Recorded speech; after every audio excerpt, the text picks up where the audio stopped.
Yes మొన్న Telangana CM KCR ప్రకటించినటువంటి లోక్సభ అభ్యర్థుల జాబితాలో తన పేరు లేకపోవడంతో ఎంపీ జితేందర్ రెడ్డి అలకబూనారు. నిన్న రాత్రి బీజేపీ సీనియర్ నేత రామ్ మాధవ్తో చర్చలు జరిపారు. ప్రస్తుతానికి బీజేపీలో ఆయన చేరడానికి పరిస్థితులన్నీ కూడా సిద్ధపడుతున్నాయని చెప్పేసి కూడా మనం ఎలక్షన్ బ్రేకింగ్లో చూస్తూ ఉన్నాం. బీజేపీలోకి టీఆర్ఎస్ ఎంపీ జితేందర్ రెడ్డి వెళ్లబోతున్నారనేటువంటి వార్తలు వినవస్తూ ఉన్నాయి. రైట్, ఇదే అంశంపై మా ఇన్పుట్ సత్యనారాయణ మరింత తాజా సమాచారాన్ని అందిస్తారు. సత్య, ఏం జరుగుతోంది? జితేందర్ రెడ్డి ఇంటూ బీజేపీలోకి వెళ్ళబోతున్నారా? మహబూబ్నగర్ సిట్టింగ్ ఎంపీ జితేందర్ రెడ్డికి టీఆర్ఎస్ పార్టీ టికెట్ కేటాయించకపోవడంతో ఆయన అసంతృప్తితో ఉన్నారు.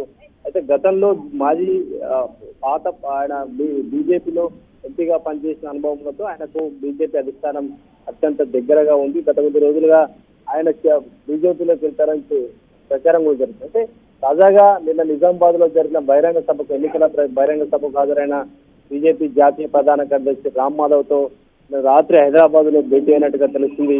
ఆ భేటీలో ప్రధానంగా బీజేపీ పార్టీ బలోపేత అంశంతో పాటు ఆయనకు గుజరాత్ నుంచి రాజ్యసభ సీటు ఇవ్వాలనే ఒక హామీని కూడా రామ్ మాధవ్ ముందు పెట్టినట్టుగా తెలుస్తుంది. అదేవిధంగా తెలంగాణలో ఒక కీలక పదవి, పార్టీలో సంబంధించి ఒక కీలక పదవి తనకిస్తే తాను బీజేపీలోకి వస్తానని, అయితే ఈ ఎన్నికల ప్రచారంలో బీజేపీకి మద్దతుగా ప్రచారం చేస్తానని చెప్పినట్టుగా తెలుస్తుంది. అయితే రామ్ మాధవ్ 3 అంశాలపైన పెట్టిన హామీలలో రాజ్యసభ సీట్ అంశం పైన తాను హామీ ఇవ్వలేనని రామ్ మాధవ్ చెప్పినట్టుగా తెలుస్తుంది. ఈ అంశంపై అధిష్టానంతో క్లియర్ గా చర్చించిన తర్వాత తాను హామీ ఇస్తానని జితేందర్ రెడ్డి చెప్పినట్టుగా బీజేపీలో చర్చ జరుగుతుంది. ఇక ఈ నెల 29న రామ్ మాధవ్ ప్రధాని నరేంద్ర మోడీ మహబూబ్నగర్ ఎన్నికల ప్రచార సభలో పాల్గొన్న నేపథ్యంలో తన ఇంటికి మోడీని లంచ్ భోజనానికి ఆహ్వానించినట్టుగా జితేందర్ రెడ్డి పార్టీలో చర్చ జరుగుతుంది. అదే రోజు ఆయన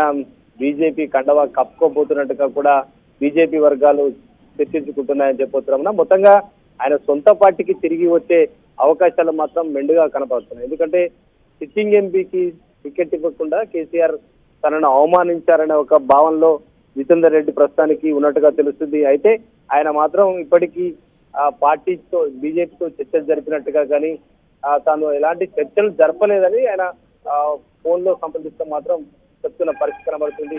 అయితే రాత్రి రామారావుతో భేటీ అయింది మాత్రం బీజేపీ వర్గాలు తిరిగి చెప్పవచ్చు. Ramana. Okay Satya, thank you.